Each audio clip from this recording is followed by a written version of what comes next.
तो बच्चों biological classification में हम कर रहे थे किंगडम मोनेरा, और किंगडम मोनेरा में हमने यू बैक्टीरिया कंप्लीट कर लिया था। यू बैक्टीरिया में हमने किए थे bacteria, mycoplasma, and third number पे हमने किए थे साइनोबैक्टीरिया। और हमने बोला था कि जो साइनोबैक्टीरिया है वो मोस्ट रिसेंट है बैक्टीरिया के अंदर, जिन्होंने ऑक्सीजन है जो वो ऐड की इन द एटमॉस्फेयर। तो साइनोबैक्टीरिया है जो उन्होंने ही आगे यूकैरियोटिक जो ऑर्गेनिजम्स हैं उनको गिव राइज किया। आज हमने करना है about the archaebacteria. Next is archaebacteria. तो आर्कीबैक्टीरिया है जो ये हम ऑलरेडी कर चुके हैं कि according to 3 domains of life या 6 किंगडम क्लासिफिकेशन, उन्होंने एक अलग से डोमेन बनाया, उसका नाम रखा आर्किया, और आर्किया के अंदर उन्होंने किंगडम आर्कीबैक्टीरिया रख दिया। क्यों उन्होंने इसको सेपरेट किया? जो आर्कीबैक्टीरिया है 5 किंगडम में हम मोनेरा के अंदर ही करते हैं, बट 6 किंगडम में इनकी अलग से किंगडम है which is known as kingdom archaea. Archaebacteria है जो they are also known as living fossils. इनको हम लिविंग फॉसिल्स भी बोलते हैं। क्यों बोलते हैं लिविंग फॉसिल्स? क्योंकि ये मोस्ट एंशियंट बैक्टीरिया हैं। These are most ancient bacteria. मतलब कि जब अर्थ के ऊपर लाइफ शुरू हुई थी तो सबसे पहले जो बैक्टीरिया आए वो आर्कीबैक्टीरिया ही थे। Still they are present on earth. They are most ancient bacteria and are still present on earth. ऐसे कुछ किसी भी ऑर्गेनिज्म को हम बोलते हैं लिविंग फॉसिल्स। तो आर्कीबैक्टीरिया है जो इनको हमने सेपरेट किंगडम में क्यों रखा? क्या इनका अलग है as compare to eubacteria? Archaebacteria है जो they can survive under most harsh conditions. Harsh condition मतलब ये ऐसी जगह पे भी रह सकते हैं जहां पे लाइफ है जो वो काफी ज्यादा डिफिकल्ट है, बहुत कम लाइफ है जो वहां पे सरवाइव करती है। तो हार्श कंडीशंस कौन सी हो सकती है? For example hot sulphur springs, high salt conditions,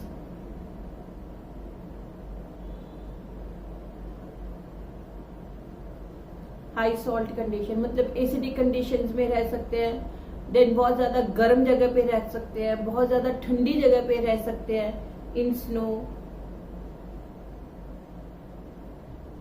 ठीक है, तो how they can survive under harsh condition? तो जो आर्कीबैक्टीरिया है they can survive under harsh condition because of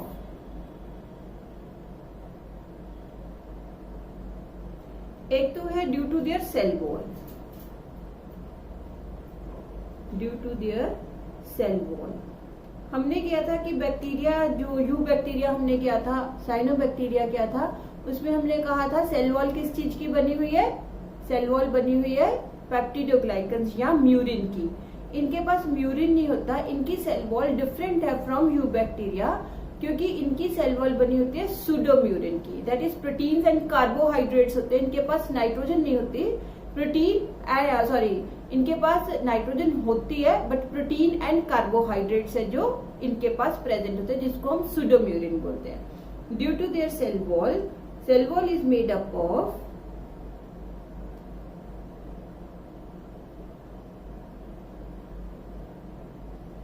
protein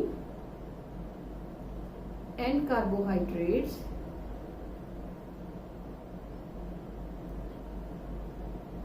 called pseudomurine.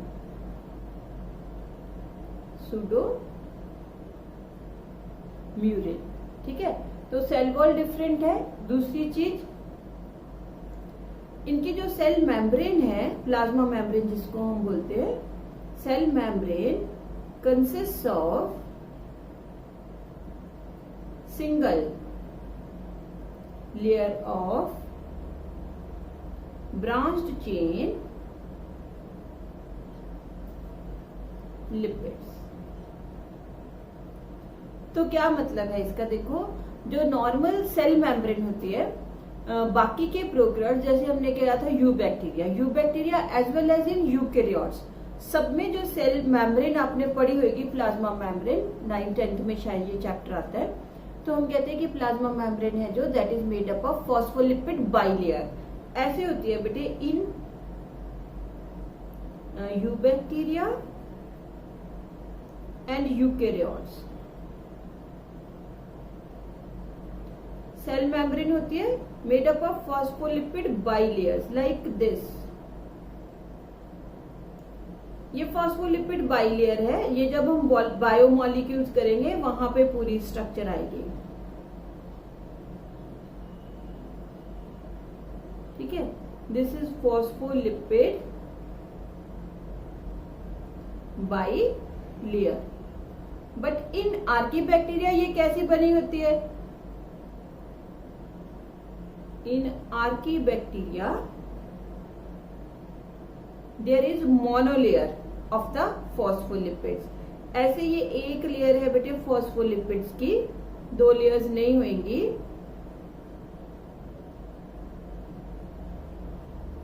और ये जो फॉस्फोलिपिड्स है ना बेटे, इन्होंने एक दूसरे के साथ ब्रांचिंग की हुई है, एक दूसरे के साथ ऐसे नेटवर्क बनाया हुआ है, ब्रांच्ड चेन लिपिड्स होते हैं ये, जिसकी वजह से मेम्ब्रेन की स्ट्रेंथ काफी ज्यादा हो जाएगी। तो इन आर्कीबैक्टीरिया लिपिड फॉस्फोलिपिड मोनोलेयर है, मोनोलेयर एंड ब्रांच, या सिंपली लिख लो ब्रांच्ड चेन लिपिड्स है। तो ब्रांचिंग होने की वजह से पावर ज्यादा हो गई, स्ट्रेंथ ज्यादा हो गई, जिसकी वजह से ये हार्श कंडीशंस में सरवाइव कर सकते हैं।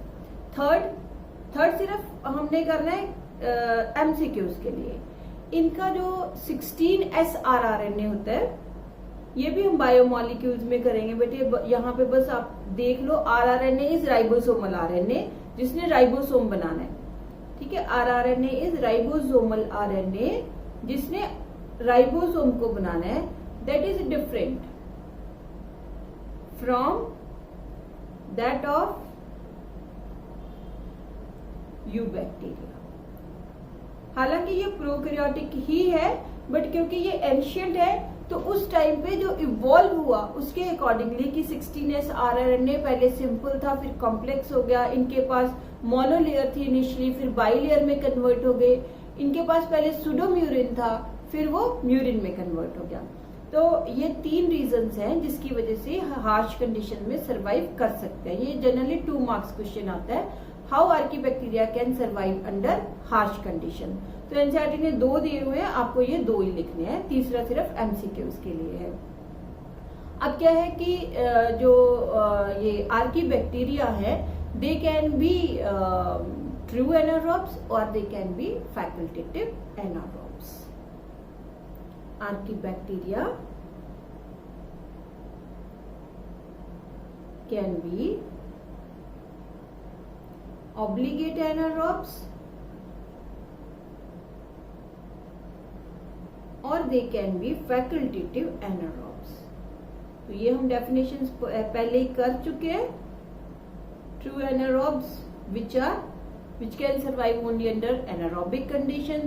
फैकल्टेटिव वाले हैं जो वो कुछ एरोबिक कंडीशंस को भी टॉलरेट कर सकते हैं।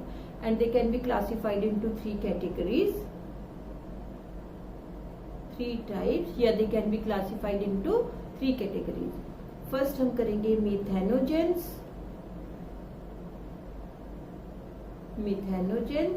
सेकंड हम करेंगे थर्मो एसिडोफाइल्स और थर्ड हम करेंगे हेलोफाइल्स,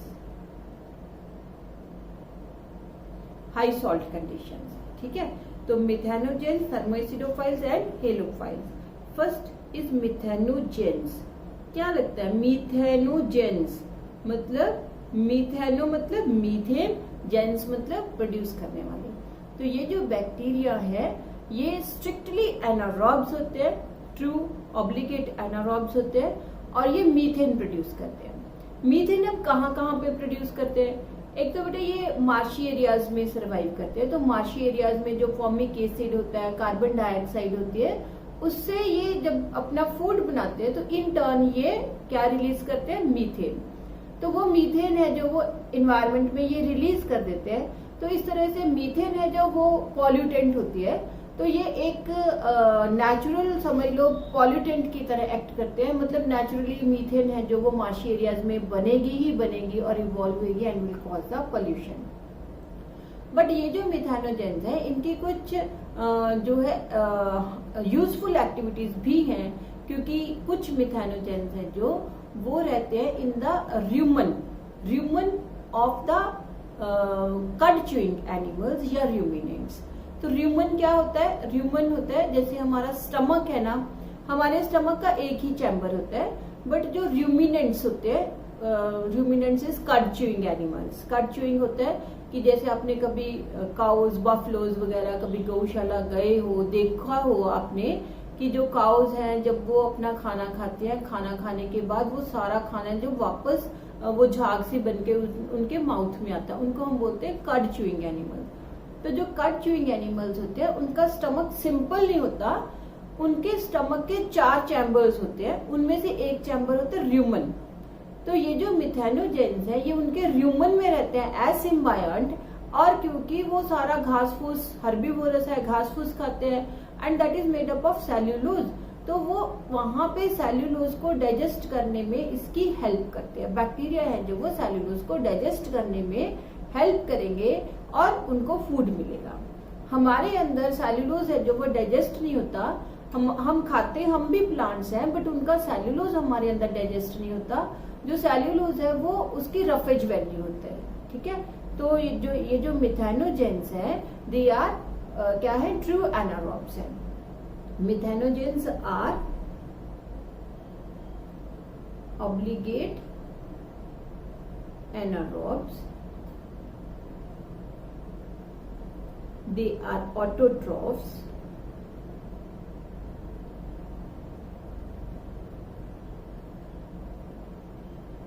हालांकि ये फोटोसिंथेसिस नहीं करते, बट वो मैंने आपको बताया कि formic acid and carbon dioxide से अपना फूड बना लेते हैं।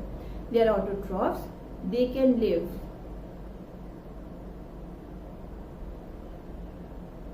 freely in marshy areas, converting formic acid and carbon dioxide into methane. इस केस में मीथेन है जो वो क्या है? पॉल्यूटेंट है, पॉल्यूशन है, पॉल्यूशन कॉज करती है। They can also live in the rumen of, they can also live in the rumen of ruminants.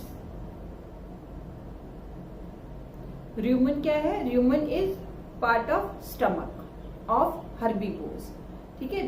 They can live in rumen of the ruminants as symbiont and help in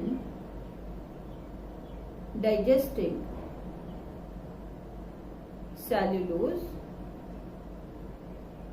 of such animals।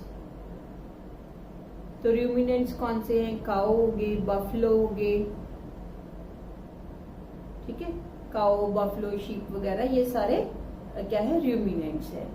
तो अब ये जो animals है ना बेटे, इनका जो इनका पॉटी होती है, दैट इज जो इनका डंग होता है, काउ डंग, इसमें भी ये बैक्टीरिया आ जाएंगे। ये जो बैक्टीरिया हैं ये फिर मीथेन बनाते हैं वहां पे, और मीथेन जब ये दैट इज काउ डंग के अंदर आ जाएंगे, तो काउ डंग है जो उसको हम डंप कर देते हैं, उसमें ये मीथेन बनाएंगे। उस मीथेन को हम बायोगैस की तरह यूज करते हैं। Cow dung also contains such bacteria where they produce methane and is used as biogas, used as biogas useful activity.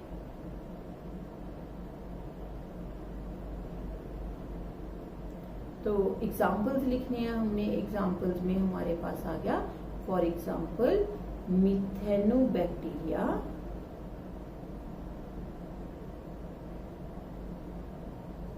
And मिथेनोकोकस।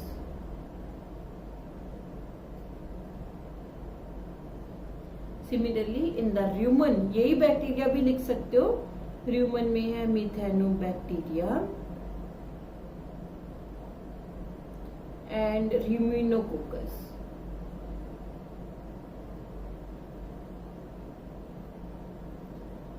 ठीक है, तो ये हो गए मिथेनोजेंस, मीथेन प्रोड्यूस करने वाले बैक्टीरिया। सेकेंड हमने करने हैं हेलोफाइल्स। हेलो वर्ड जहां भी आ गया ना बेटे, इसका मतलब होता है सॉल्ट रिच कंडीशंस। तो ये बहुत ज्यादा, जैसे कभी इधर गए हो ना सी साइड पे, तो वहां पे नमक निकालते हैं। तो जब नमक निकलता है ना, तो पूरी जगह पे पूरे इतने इतने बड़े फील्ड टाइप होते हैं, खाली जगह होती है जहाँ पे नमक के ऐसे बेड्स बने होते हैं। तो उन बेड्स में ये बैक्टीरिया है जो वो प्रेजेंट होते हैं। इनकी वजह से थोड़ा उनका कई बार नमक का कलर है जो वो रेडिश सा हो जाता है, फिर इसको प्यूरिफाई करते हैं। तो ये जो बैक्टीरिया है ये इतना ज्यादा, देखो सॉल्ट है जो उसको टॉलरेट कर सकते हैं। अब सॉल्ट की वजह से क्या होगा, आपने ऑस्मोसिस पढ़ा होगा कि सॉल्ट अगर बाहर है, जो इतनी ज्यादा सॉल्टी कंडीशन हो, तो सेल्स के अंदर जो भी लिक्विड है साइटोप्लाज्म में, उसके जो पानी है वो बाहर आ जाएगा और उनकी क्या हो जाएगी, लिसिस, ब्रेक डाउन हो जाएगी, सेल की प्लाज्मोलिसिस हो जाएगी, ब्रेक डाउन हो जाएगा। बट ये इतनी हाई सॉल्ट कंडीशंस में भी सरवाइव कर सकते हैं जस्ट बिकॉज ऑफ जो हमने ऊपर रीजंस लिखे हैं। तो क्वेश्चन ऐसे भी आ सकता है, that is how halophiles can tolerate such a high salt condition, that is due to their cell wall and due to their plasma membrane which consist of branch chain lipids. एक और लिख सकते हो यहाँ पे कि इनके पास जो वैक्यूल है वो प्रेजेंट नहीं होता, क्योंकि जब भी प्लाज्मोलिसिस होती है तो सबसे पहले वैक्यूल है जो उसमें से पानी है जो वो जाना शुरू होता है। तो वैक्यूल है नहीं, इसलिए प्लाज्मोलिसिस शो नहीं करेंगे। तो हेलोफाइल्स है जो they can survive under high salt conditions, they can survive under high salt conditions like salt pans and salt beds। मतलब वहां पे होता ही सॉल्ट है, इतनी ज्यादा सॉल्टी कंडीशन में ये सरवाइव कर सकते हैं। तो they are facultative anaerobes, they can facultative anaerobes. इनके पास ना बेटे एक पिगमेंट होता है, रेड कलर का पिगमेंट होता है इनका। तो उस रेड कलर के पिगमेंट से ये सोलर एनर्जी को डायरेक्टली एटीपी में कन्वर्ट कर सकते हैं। फूड नहीं बनाएंगे, but they can convert radiant energy into chemical energy directly with the help of red coloured pigment. They have a red colored pigment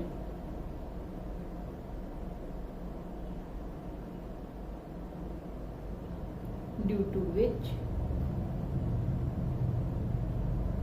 they can convert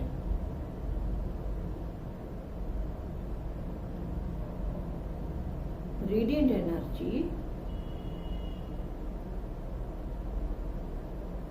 into ATP, directly ATP में convert कर देते हैं ये। For example halobacterium and halococcus. Halobacterium and halococcus. Third हमने करने हैं thermo acidophiles. Thermo acidophiles. तो thermo क्या हो गया, हाई टेम्परेचर। एसिडो मतलब एसिडिक कंडीशन। तो ये ड्यूल हार्श कंडीशंस टॉलरेट करते हैं, एक तो हाई टेम्परेचर और दूसरा high acidic conditions, highly acidic.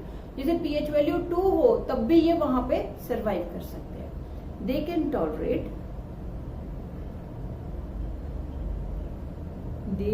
Tolerate dual harsh conditions like high temperature and low pH। High temperature 80 degree, ठीक है, 80 डिग्री रादर 100 डिग्री भी टॉलरेट कर लेते हैं ये, and low temperature pH as low as 2। तो थर्मोएसिडोफाइल्स कैसे, सेम रीजन है कि due to cell wall and due to branch chain lipids, ये ड्यूल हार्श कंडीशन है जो वो टॉलरेट करेंगे। तो ये एनर्जी है जो वो ऑब्टेन करते हैं बाय ऑक्सीडाइजिंग सल्फर। ये भी फैकल्टेटिव एनारोब्स है, they are facultative anaerobes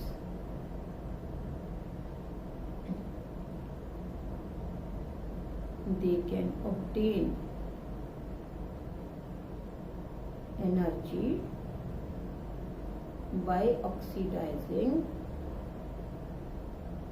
sulfur. For example, thermoproteus and thermoplasma. Thermoplasma and thermoproteus, ठीक है। This was all about the archaebacteria. तो हमने कहा आर्कीबैक्टीरिया एंशिएंट बैक्टीरिया है, लिविंग फॉसिल्स हम इनको बोलते हैं, बहुत प्रिमिटिव टाइप के कैरेक्टर्स हैं, but they are still present on the earth. 3 types है, methanogens, thermoacidophiles and halophiles. Methanogens है जो मीथेन प्रोड्यूसिंग है, एक तो एनिमल्स के अंदर है जहां पे ये सिम्बायोंट है और सेलुलोज को डाइजेस्ट करने में हेल्प करेंगे। जब ये काउ डंग के साथ बाहर आ जाते हैं तो वहां पे ये मीथेन प्रोड्यूस करते हैं और उस मीथेन को हम बायोगैस की तरह यूज करते हैं। अगर ये मार्शी एरियाज में फ्रीली प्रेजेंट है तो ये मीथेन रिलीज करते हैं और वो मीथेन पॉल्यूटेंट होती है। देन हेलोफाइल्स कहाँ रहते हैं, हाई सॉल्ट कंडीशंस में रहते हैं, और ये जो है फैकल्टेटिव एनारोब्स है, ये सोलर एनर्जी को डायरेक्टली एटीपी में कन्वर्ट कर सकते हैं। जो प्लांट्स होते हैं ना बेटे, वो सोलर एनर्जी को फूड में कन्वर्ट करते हैं, that is carbon dioxide water बनाते हैं, वो फिर उसमें एटीपी स्टोर करते हैं, फोटोसिंथेसिस में जाके करेंगे, बट ये कोई फूड नहीं बनाते, सिंपल जैसे क्या है एनर्जी मिलती रहती है, इसको फूड की जरूरत ही नहीं होती। थर्मोएसिडोफाइल्स है जो वो ड्यूल हार्श कंडीशंस में रहते हैं, high temperature and low pH value. For example हो गया थर्मोप्लाज्मा एंड थर्मोप्रोटियस। तो ये हमने बेटे किंगडम मोनेरा है जो वो खत्म किया।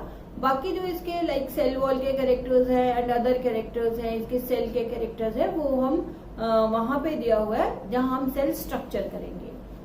अब हमने नेक्स्ट किंगडम कौन सी शुरू करनी है, इसमें प्रोटिस्टा शुरू करनी है। बट प्रोटिस्टा है जो वो यूकैरियोट्स का किंगडम है और वहां पे ट्रू सेक्सुअल रिप्रोडक्शन है जो वो प्रेजेंट होती है। तो जस्ट एक बेसिक सी चीज सुनो, बाकी प्रोटिस्टा हम जो है नेक्स्ट लेक्चर में शुरू करेंगे। कुछ बेसिक चीजें हैं जो मैं अभी पढ़ा देती हूँ, बट वहां पे हम बस सिंपल बोल देंगे। तो इन किंगडम प्रोटिस्टा मतलब नॉट फॉर ओनली प्रोटिस्टा, ये सब यूकैरियोट्स के ऊपर ही एप्लीकेबल होगा जहां भी सेक्सुअल रिप्रोडक्शन प्रेजेंट है। तो इन ट्रू सेक्सुअल रिप्रोडक्शन ये हो गया हमारे पास, ये चीज खत्म। अब हमने करना है शुरू ट्रू सेक्सुअल रिप्रोडक्शन।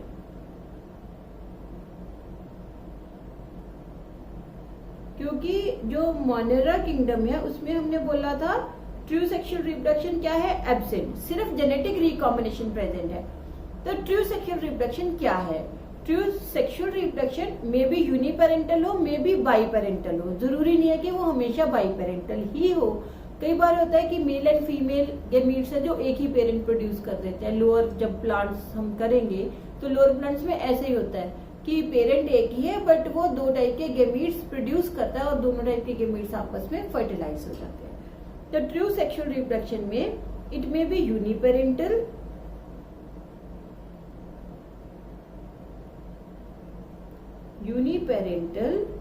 और बाईपेरेंटल।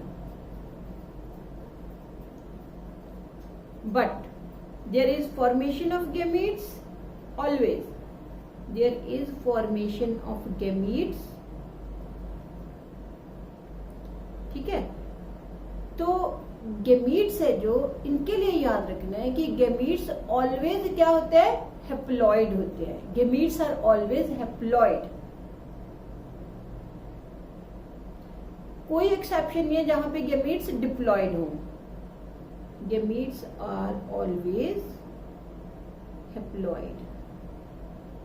हैप्लॉइड का मतलब पता है, हैप्लॉइड होता है कि जो हमारा सेल्स के अंदर न्यूक्लियस है, न्यूक्लियस के अंदर जो क्रोमोसोम्स है, अगर हम कहते हैं कि किसी सेल में 5 क्रोमोसोम्स है, तो वो 5 के 5 क्रोमोसोम सिंगली अकर करते हैं, that is one set of chromosomes ही है उसके पास, तो हम बोलेंगे उसको हैप्लॉइड। अगर उसके पास जो 5 के 5 क्रोमोसोम्स हैं वो डबल डोज में प्रेजेंट है, देखो जैसे ये हमारे पास बेटे हम लगा लें कि ये 5 क्रोमोसोम्स है, तो ये जो पांचों के 5 उंगलियां है ना हमारी, ये अलग अलग है एक दूसरे से, ये अलग है, ये अलग है, साइज में डिफरेंट है, देन थिकनेस में डिफरेंस है। अब अगर हम इनको क्रोमोसोम्स मान लें तो ये 5 के 5 क्रोमोसोम्स एक दूसरे से अलग है और इसके ऊपर अलग जीन्स है किसी और कैरेक्टर को, इसके ऊपर किसी और कैरेक्टर के जीन्स है, इसके ऊपर किसी और कैरेक्टर्स के जीन्स है। तो इसलिए ये 5 जो क्रोमोसोम्स हैं वो क्या है, हैप्लॉइड सेट है, which is essential for the survival of the organism. मतलब इनमें से अगर एक भी क्रोमोसोम लॉस हो गया तो ऑर्गेनिज्म सर्वाइव नहीं कर सकेगा, ठीक है। अगर ये हैप्लॉइड सेल्स हो गया जिसमें एक ही जो एक टाइप का क्रोमोसोम एक ही है, 2 नहीं है। अगर अब ये देखो 2 हाथ हो गए है ना, तो ये दोनों आपस में मिलते हैं ना, तो दोनों क्रोमोसोम्स का size, shape, structure and genes क्या हुए, सेम हुए। इनके दोनों के सेम, इनके दोनों के सेम, इनके दोनों, तो ये मेरे पास अब 10 क्रोमोसोम्स है, बट अगर हम डिफरेंट लगाएं तो सिर्फ 5 है। ये पेयर्ड कंडीशन हो गई। तो जब पेयर्ड कंडीशन हो जाएगी क्रोमोसोम्स को, उसको हम बोलेंगे डिप्लॉइड, और जब अनपेयर्ड कंडीशन होगी क्रोमोसोम्स की, उसको हम बोलेंगे हैप्लॉइड। इंपॉर्टेंट टर्म्स है, हर जगह अब यही आना है that this is haploid, this is diploid. Haploid क्या है, अगर क्या है, दैट इज ओनली सिंगल जो है सेट हो क्रोमोसोम्स का, उसको हम बोलते हैं हैप्लॉइड। अगर सेट ऑफ क्रोमोसोम्स 2 है, दिस इज, ये जो 5 क्रोमोसोम्स है ना बेटे, अगर हम बोलते हैं कि किसी में 5 क्रोमोसोम्स है, तो ये 5 क्रोमोसोम्स मिलके एक सेट ऑफ क्रोमोसोम्स बनता है, सेट ऑफ क्रोमोसोम। हमारे अंदर 46 क्रोमोसोम्स है, तो एक सेट के अंदर कितने, 23, दूसरे सेट के अंदर भी कितने हैं, 23, वो 23 और वो 23 आपस में मिलते हैं, तो हम कहते हैं हम क्या है, डिप्लॉइड है। ऐसे ही किसी ऑर्गेनिज्म में सिर्फ 5 क्रोमोसोम्स है, 5 के 5 एक सेट बनाते हैं, तो उसके पास एक सेट है क्रोमोसोम्स का, विच इज हैप्लॉइड। अगर उसके पास ये 10 क्रोमोसोम्स है, ये आपस में पेयर्ड है, तो इसको हम बोलेंगे डिप्लॉइड। क्लियर। तो गैमीट्स है जो, वो हमेशा क्या होते हैं, haploid. Gametes are always haploid. And अब क्या होगा नेक्स्ट स्टेप में, there is fusion of gametes, that is fertilization. fertilization, that is fusion of gametes। उसके बाद क्या होगा, जब फर्टिलाइजेशन होगी तो जाइगोट बनेगा। जाइगोट हमेशा डिप्लॉइड होता है, क्योंकि 2 गैमीट्स मिले, एक गैमीट के पास एक सेट है, दूसरे गैमीट के पास दूसरा सेट है, तो दोनों आपस में फर्टिलाइज हो गए, तो zygote always diploid without any exception। then zygote है जो, और फिर meiosis है जो, it always occurs in sexual reproduction। meiosis always occur in sexual reproduction। I don't know कि आपने meiosis पढ़ा है या नहीं पढ़ा, बट यहाँ पे मैं बहुत छोटी सी चीजें आपको बताऊंगी मियोसिस के लिए। मियोसिस है जो, that is a type of cell division. Meiosis is a type of cell division जिसमें बेटे ऑलवेज क्रोमोसोम नंबर रिड्यूस हो जाएगा to half, in which chromosome number get reduced to half,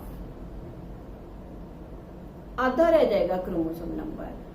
ठीक है, तो मियोसिस ऑलवेज अकर्स इन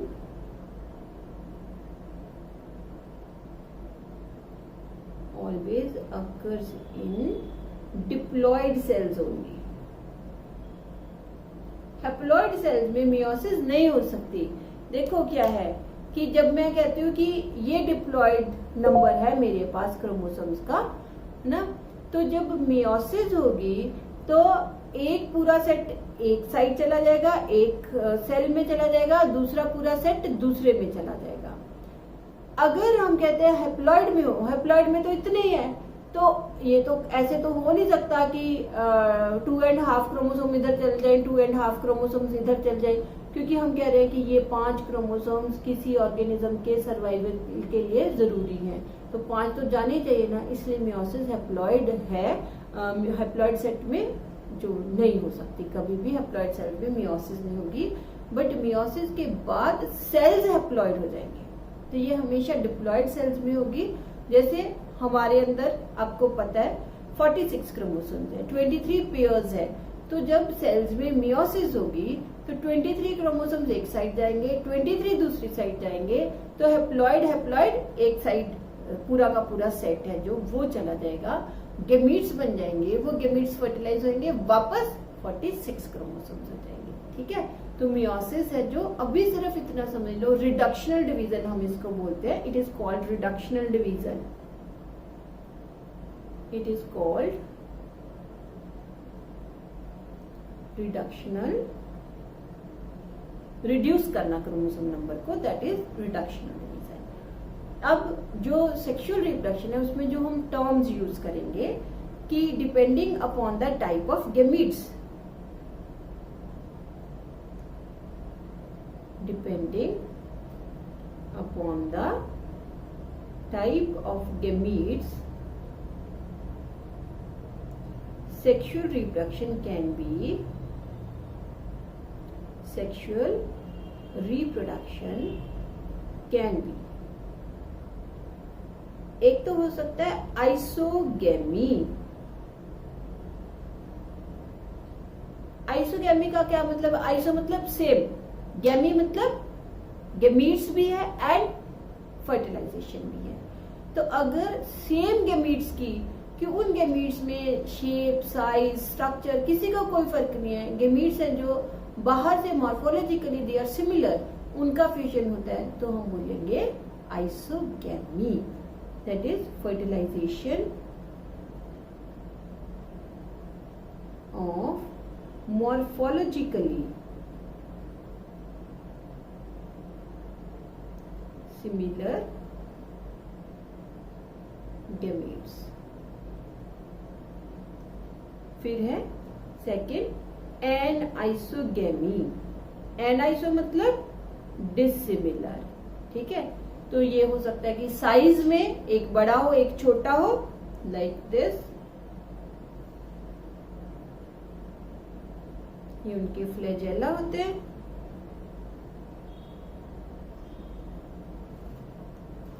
तो fertilisation between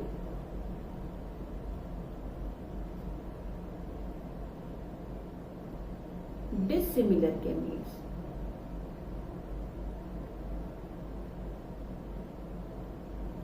ठीक है, और थर्ड है oogamete, oogamete बेसिक टर्म्स है बेटे, मतलब कोई आपसे ये नहीं पूछेगा मेरे ख्याल की डिस्क्राइब एनाइसोगेमी, डिस्क्राइब oogamete, क्योंकि ये बेसिक टर्म्स हैं, हर जगह पे हमने अब इन्हीं टर्म्स को यूज करना है। oogamete में क्या होता है बेटे कि जो फीमेल गैमीट है वो लार्ज होता है और नॉन मोटाइल होता है, उसके पास रिजर्व फूड होता है। जो मेल गैमीट है वो बहुत छोटा होता है एंड मोटाइल होता है ऑलवेज oogamete में। Female gamete large and non motile with reserve food, जैसे and is called egg.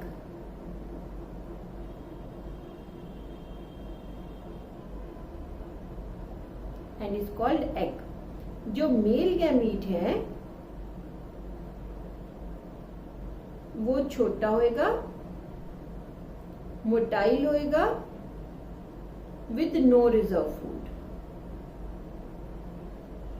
Even cytoplasm भी मिनिमम होता है उनके पास।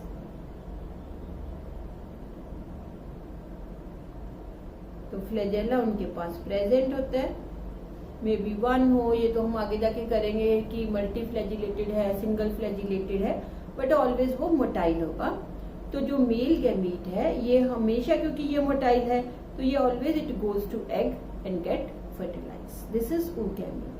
तो 3 टाइप की। अब हम जब आगे करेंगे ना तो हमने सिंपली लिख देना sexual reproduction is of isogamous type, anisogamous type और oogamete। तो आइसोगैमी हो गई fusion between same gametes, anisogamy different gametes, oogamete जो फीमेल गैमीट है वो लार्ज है, नॉन मोटाइल है, एग उसको हम बोलते हैं, और मेल गैमीट है जो वो मोटाइल है और इसको हम क्या बोलते हैं, स्पर्म, या फिर क्या बोल सकते हैं, एंथीरोजोइड, या फिर स्पर्मेटोजोइड। जोइड वर्ड हम जहां, ये जो जोइड वर्ड है ना बेटे कहाँ लगता है, जहां पे मोटिलिटी होती है। जू इज एनिमल्स, एनिमल्स क्या करते हैं, मूव कर सकते हैं, तो इसलिए जोइड वर्ड जहां लग जाता है उसका मतलब होता है ये मूव कर सकता है। क्लियर? तो ये 3 टाइप की होगी sexual reproduction based upon type of gametes. अब बेस्ड अपॉन की उसकी जो मैंने बोला कि सेक्सुअल रिप्रोडक्शन में मियोसिस है जो वो जरूरी है। तो मियोसिस है जो पेरेंट्स हैं जो उनके बेस के ऊपर, हैप्लॉइड डिप्लॉइड के बेस के ऊपर जो इनका लाइफ साइकिल्स है वो अलग अलग टाइप का होता है। अभी हम सिंपल 2 टाइप का लाइफ साइकिल कराऊंगी मैं आपको। Life cycles, meiosis during their life span, ये लिखते हैं हम, मियोसिस ड्यूरिंग सेक्सुअल रिप्रोडक्शन।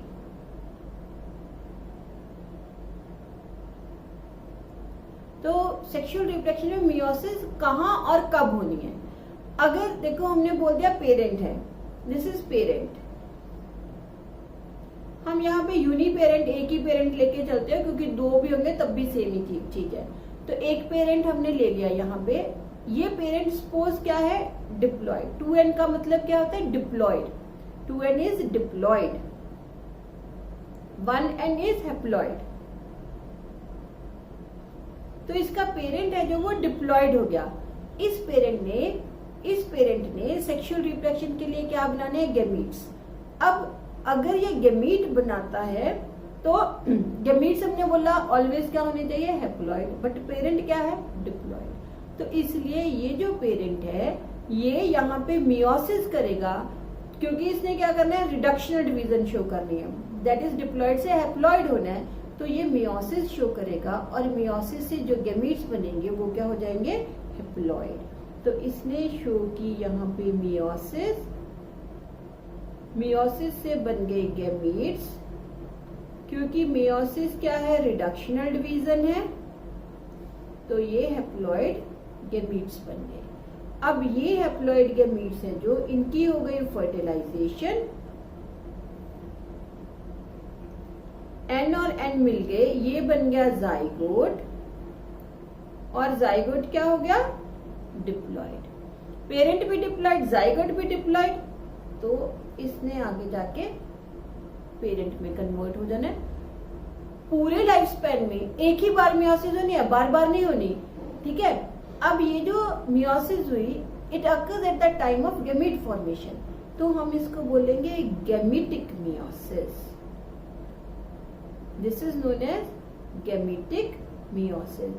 तो जब हम आगे जाके ये करेंगे प्रोटिस्टा वगैरह, तो हम लिखेंगे simply that meiosis is gametic during the sexual reproduction.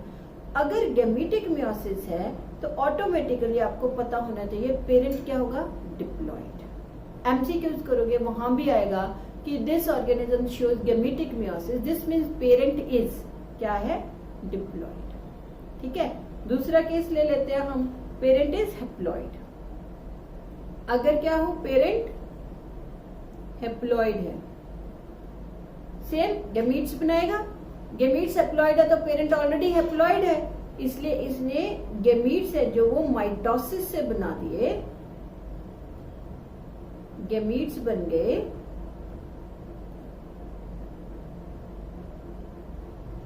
क्या हो गए ये गैमीट्स, हेप्लॉइड। फिर फर्टिलाइजेशन हुई और फर्टिलाइजेशन से क्या बना दिया उसने, जाइगोट, क्योंकि जाइगोट ऑलवेज क्या है, डिप्लॉइड। अब देखो जाइगोट डिप्लॉइड और पेरेंट हेप्लॉइड, तो यहाँ पे उसको डिप्लॉइड से क्या होना है, हेप्लॉइड, तो फिर कौन सी डिवीजन होगी, मियोसिस। गुड, तो क्या होगा यहाँ पे, मियोसिस। और मियोसिस के बाद तो यहाँ पे अब मियोसिस किस स्टेज पे हुई, जाइगोट, तो इसको हम क्या बोलेंगे, जाइगोटिक मियोसिस। तो दिस इज जाइगोटिक मियोसिस। अगर हम वहां पे आगे जाके देखेंगे इट शोज जाइगोटिक मियोसिस, तो इसका मतलब उसका पेरेंट है जो वो क्या है, haploid. Zygotic meiosis, parent is haploid, gametic meiosis, parent is diploid. Haploid, diploid, meiosis, gametic, zygotic, isogamy, anisogamy and oogamy. I think all the terms will be clear to you now and बाकी हम करेंगे next lecture में, शुरू करेंगे kingdom protista which is a kingdom of eukaryotes, unicellular eukaryotes. तो इसमें से एक बार फिर देख लो, zygotic meiosis, that is meiosis occurs in zygote, zygote always diploid होता है, गेमीट्स ऑलवेज हेप्लॉइड होते हैं। तो जब गेमीट जो मियोसिस है वो जाइगोट में हुई तो पेरेंट ऑटोमेटिकली क्या है, हेप्लॉइड। अगर मियोसिस है जो वो गेमीट फॉर्मेशन के दौरान होती है तो इसका मतलब पेरेंट क्या है, डिप्लॉइड, कि उसको डिप्लॉइड पेरेंट को हेप्लॉइड गेमीट्स बनाने के लिए मियोसिस शो करें। क्लियर? देन बाकी हम करेंगे नेक्स्ट लेक्चर में किंगडम प्रोटिस्टा।